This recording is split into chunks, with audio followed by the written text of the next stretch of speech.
నాన్నకు పక్షపాతం, కిడ్నీలు ఫెయిల్. బీటెక్ చదువుతూ రోడ్డుపై జావా అమ్ముతూ కుటుంబాన్ని పోషిస్తున్న కూతురు. ఏ న్యూస్లో తెలుసుకుందాం.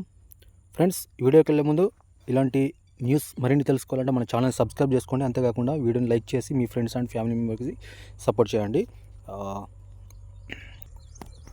నాన్నకు అనారోగ్యం, బీటెక్ చదువుతూ రోడ్డుపై జావా అమ్ముతూ కుటుంబాన్ని పోషిస్తున్న కూతురు.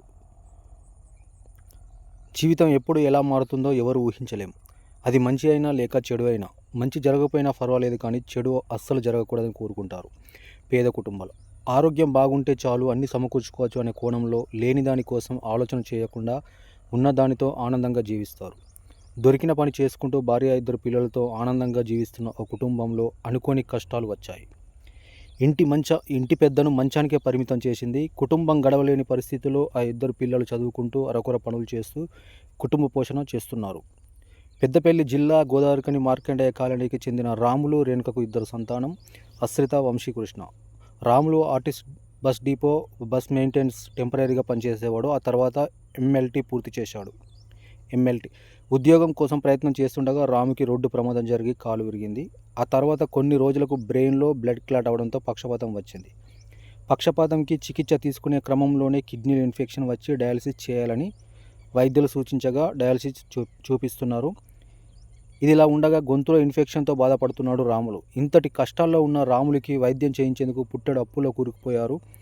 ఉంటున్న ఇల్లును కూడా తాకట్టు పెట్టుకుని వైద్యం చేయిస్తున్నారు. ప్రస్తుతం వీరి పరిస్థితి పూట గడవాలంటే ఇబ్బందికరంగా మారింది. మనం ఆరోగ్యం బాగుపడాలి, కుటుంబంలో ఎలాంటి బాధలు ఉండకూడదనే ఉద్దేశంతో రాములు పిల్లలు అశ్రిత బీటెక్ చదువుతూనే ఉదయం 5 గంటల నుంచి 7 గంటల వరకు రోడ్డుపై రాగి జావా విక్రయం చేస్తుంది. అలాగే కుమారుడు వంశీకృష్ణ 10వ తరగతి పూర్తి చేసుకున్నాడు. ఉదయం పూట పేపర్ బాయ్గా పనిచేస్తున్నాడు. పనిచేస్తే వచ్చేది పెద్ద సంపాదన కాదు, కానీ నాన్న మందులకైనా పనిచేస్తాయని ప్రతిరోజు కష్టపడుతున్నారు. దేవుడు తమపై కక్ష సాధించి కుటుంబాన్ని చిన్నభిన్నం చేశాడు. ఎన్నో ఇబ్బందుల నడుమ సాగుతున్న తమ జీవితాలను అర్థం చేసుకుని మా కుటుంబంపై దళతలిచి తోచినంత సహాయం చేయాలని రాములు కుటుంబం వేడుకున్నారు. స్వచ్ఛంద సంస్థలు, రాజకీయవేత్తలు, దాతలు ముందుకు రావాలని, అలాగే ఏదైనా ఉపాధి మార్గం చూపించాలని కోరారు.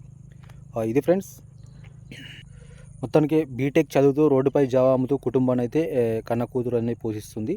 సో ఇది ఫ్రెండ్స్, ఓవరాల్గా వీడియో నచ్చ లైక్ చేయండి. అంతేకాకుండా మన ఛానల్ని సబ్స్క్రైబ్ చేసుకుని డైలీ ఫాలో అవుతుండండి. Thank you for watching.